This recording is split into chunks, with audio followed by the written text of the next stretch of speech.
একটি বিস্ফোরণের শব্দ কখনো কখনো শুধু একটি সামরিক স্থাপনায় কাঁপায় না, কাঁপিয়ে দেয় পুরো অঞ্চলের রাজনৈতিক ভারসাম্য।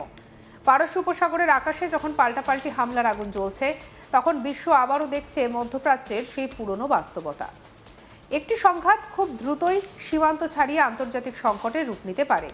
আমেরিকার বিমান হামলার জবাবে ইরানের পাল্টা আঘাত এবং উপসাগরীয় অঞ্চলে অবস্থিত আমেরিকান স্থাপনাগুলোকে লক্ষ্য করে হামলার ঘটনা শুধু সামরিক উত্তেজনা নয়, বরং বিশ্ব রাজনীতির একটি নতুন অনিশ্চিত অধ্যায়ের সূচনা করেছে। রয়টার্সের তথ্য অনুযায়ী আমেরিকান সেনা সৈন্য সদস্যদের মৃত্যুর জন্য ইরানকে কঠিন মূল্য দিতে হবে। প্রেসিডেন্ট ডোনাল্ড ট্রাম্পের এমন সতর্কবার্তার পর আমেরিকা ইরানের দক্ষিণ এবং পশ্চিমাঞ্চলে বিমান হামলা চালায়। আমেরিকার সেন্ট্রাল কমান্ড জানিয়েছে, এসব হামলায় ইরানের সামরিক কমান্ড সেন্টার, নৌ ক্ষমতা এবং আকাশ প্রতিরক্ষা ব্যবস্থাকে লক্ষ্যবস্তু করা হয়েছে। ওয়াশিংটনের বক্তব্য অনুযায়ী এই অভিযান ছিল প্রতিরোধমূলক পদক্ষেপ, কিন্তু তেহরানের চোখে এটি সরাসরি আগ্রাসন। এই পাল্টাপাল্টি অবস্থানে মধ্যপ্রাচ্যের সংকটকে আরও গভীর করেছে। ইরান ইতিমধ্যে উপসাগরীয় অঞ্চলে আমেরিকার স্বার্থ সংশ্লিষ্ট স্থাপনাগুলোকে লক্ষ্য করে প্রতিক্রিয়া দেখিয়েছে। রয়টার্সের প্রতিবেদনে বলা হয়েছে যে ইরানের রেভলিউশনারি গার্ডস বাহরেইনে অবস্থিত আমেরিকার স্থাপনাগুলোর উপরে হামলা শুরু করেছে। একই সঙ্গে ইরানের সেনাবাহিনী জানিয়েছে, কুয়েতে অবস্থিত 3টি আমেরিকান সামরিক ঘাঁটিতে হামলা চালানো হয়েছে। আর এর ফলে উপসাগরীয় দেশগুলো, যারা দীর্ঘদিন ধরে নিরাপত্তার জন্য আমেরিকার সামরিক উপস্থিতির উপরে নির্ভরশীল, তারা এখন সরাসরি ঝুঁকির মুখে পড়েছে। এই সংঘাতের সবথেকে বড় উদ্বেগের জায়গা হলো, এটি শুধু ইরান এবং আমেরিকার দ্বিপাক্ষিক বিরোধ নয়, পারস্য উপসাগর বিশ্বের অন্যতম গুরুত্বপূর্ণ জ্বালানি পরিবহনের পথ। এই অঞ্চলে দীর্ঘস্থায়ী অস্থিতিশীলতা তৈরি হলে বৈশ্বিক জ্বালানি বাজার, আন্তর্জাতিক বাণিজ্য এবং আঞ্চলিক নিরাপত্তা ব্যবস্থায় বড় ধরনের প্রভাব পড়তে পারে। একটি ভুল সিদ্ধান্ত বা অতিরিক্ত প্রতিক্রিয়া পরিস্থিতিকে এমন পর্যায়ে নিয়ে যেতে পারে যেখান থেকে নিয়ন্ত্রণে ফেরা কঠিন হয়ে পড়বে। কুয়েতে ইরানের হামলার ফলে বিদ্যুৎ উৎপাদন এবং সমুদ্রের জন লবণমুক্তকরণ কেন্দ্র ক্ষতিগ্রস্ত হওয়ার ঘটনা দেখিয়ে দেয় যে আধুনিক সংঘাতের সামরিক ঘাটের পাশাপাশি বেসামরিক অবকাঠামো বড় ঝুঁকির মুখে পড়তে পারে। বিদ্যুৎ, জল এবং যোগাযোগ ব্যবস্থার মতো গুরুত্বপূর্ণ খাতে আঘাত সাধারণ মানুষের জীবনকে সরাসরি প্রভাবিত করে। ফলে যে কোনো সামরিক অভিযানের রাজনৈতিক মূল্য শুধু সরকার বা সেনাবাহিনীকে নয়, সাধারণ জনগণকেও দিতে হয়। আমেরিকা এবং ইরানের এই সংঘাতের পেছনে রয়েছে দীর্ঘদিনের ভূরাজনৈতিক প্রতিদ্বন্দ্বিতা, মধ্যপ্রাচ্যের প্রভাব বিস্তার, সামরিক উপস্থিতি, জ্বালানি নিরাপত্তা, আঞ্চলিক মিত্রদের নিয়ন্ত্রণ। সবকিছু মিলিয়ে দুই দেশের সম্পর্ক বহু বছর ধরে উত্তেজনাপূর্ণ। একদিকে আমেরিকা তার মিত্র দেশগুলোর নিরাপত্তা নিশ্চিত করার কথা বলে, অন্যদিকে ইরান মনে করে উপসাগরীয় অঞ্চলে আমেরিকার সামরিক উপস্থিতি তার জাতীয় নিরাপত্তার জন্য হুমকি। তবে এই সংঘাতের সবথেকে বড় প্রশ্ন হলো, কূটনীতির জায়গাটা ঠিক কোথায়? সামরিক শক্তি দিয়ে প্রতিপক্ষকে দুর্বল করা সম্ভব হলেও দীর্ঘমেয়াদী স্থিতিশীলতা প্রতিষ্ঠা করা কঠিন। ইতিহাস বলছে, মধ্যপ্রাচ্যের সংঘাতগুলোতে সামরিক বিজয় অনেক সময় রাজনৈতিক সমাধান এনে দিতে পারে, বরং নতুন প্রতিশোধ, নতুন জোট এবং নতুন সংঘাতের জন্ম দিয়েছে।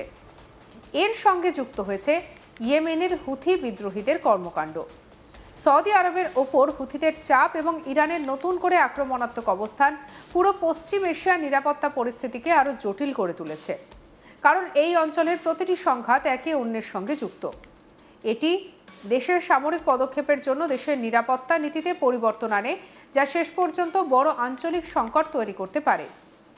বর্তমান পরিস্থিতিতে আমেরিকা এবং ইরানের উভয়ের সামনেই বড় চ্যালেঞ্জ হলো কিভাবে শক্তি প্রদর্শন এবং রাজনৈতিক বাস্তবতার মধ্যে ভারসাম্য রাখা যায়। অতিরিক্ত সামরিক প্রতিক্রিয়া উভয় পক্ষের জন্যই ক্ষতিকর কারণ হতে পারে, কারণ একটি পূর্ণাঙ্গ সংঘাত শুরু হলে শুধু দুই দেশই নয়, পুরো মধ্যপ্রাচ্য এবং বিশ্ব অর্থনীতি তার প্রভাব অনুভব করে। পারস্য উপসাগরে এই উত্তপ্ত পরিস্থিতি আবারও মনে করিয়ে দিচ্ছে, শক্তির রাজনীতিতে সবথেকে বড় জয় কখনো কখনো যুদ্ধ জেতা নয়, বরং যুদ্ধ এড়িয়ে যাওয়া। এখন প্রয়োজন এমন কূটনৈতিক উদ্যোগ যা প্রতিশোধের চক্র ভেঙে আলোচনার পথ তৈরি করতে পারে। অন্যথায় একটি সীমিত সংঘাতই বৃহত্তর আঞ্চলিক বিপর্যয়ের কারণ হয়ে উঠতে পারে। মধ্যপ্রাচ্যের মানুষ বহু বছর ধরে সংঘাতের মূল্য দিয়ে আসছে, তাই বর্তমান সংকটে বিশ্ববাসীর প্রত্যাশা শক্তির প্রদর্শনের বদলে দায়িত্বশীল নেতৃত্ব সামনে আসবে। কারণ পারস্য উপসাগরের আগুন শুধু একটি অঞ্চলের সংকট নয়, এটি বিশ্ব রাজনীতির স্থিতিশীলতার জন্য বড় পরীক্ষা।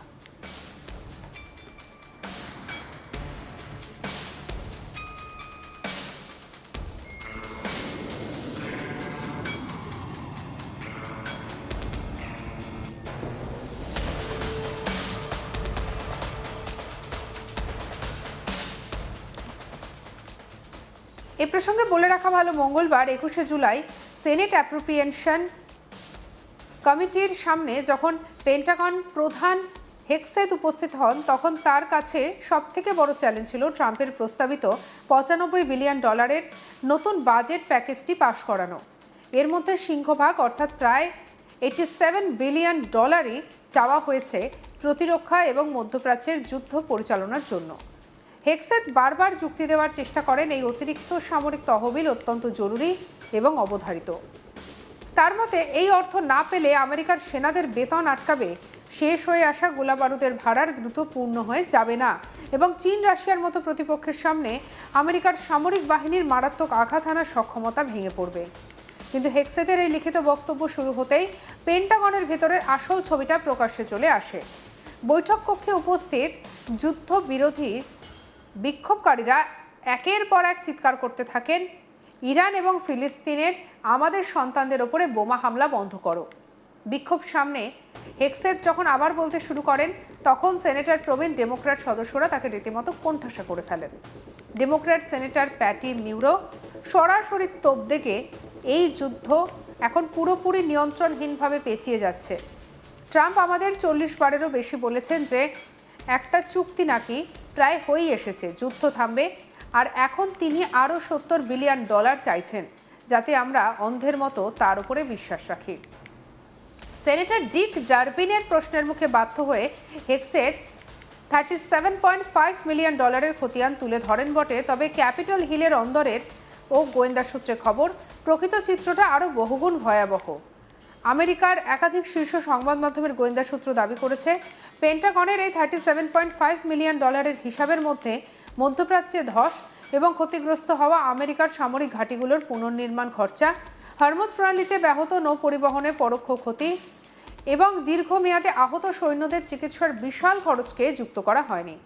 আমেরিকার সাধারণ মধ্যবিত্ত পরিবারগুলো যখন মূল্যস্ফীতির চাপে হ্রাসপাস করছে, পেট্রোলের লিটার প্রতি দাম আকাশ ছুঁয়েছে, ঠিক সেই সময় যুদ্ধের পেছনে এই লাগামহীন অপচয় নিয়ে সরব হয়েছে নিউ ইয়র্কের ডেমোক্র্যাট সেনেটর কার্স্টেন গিলব্র্যান্ড।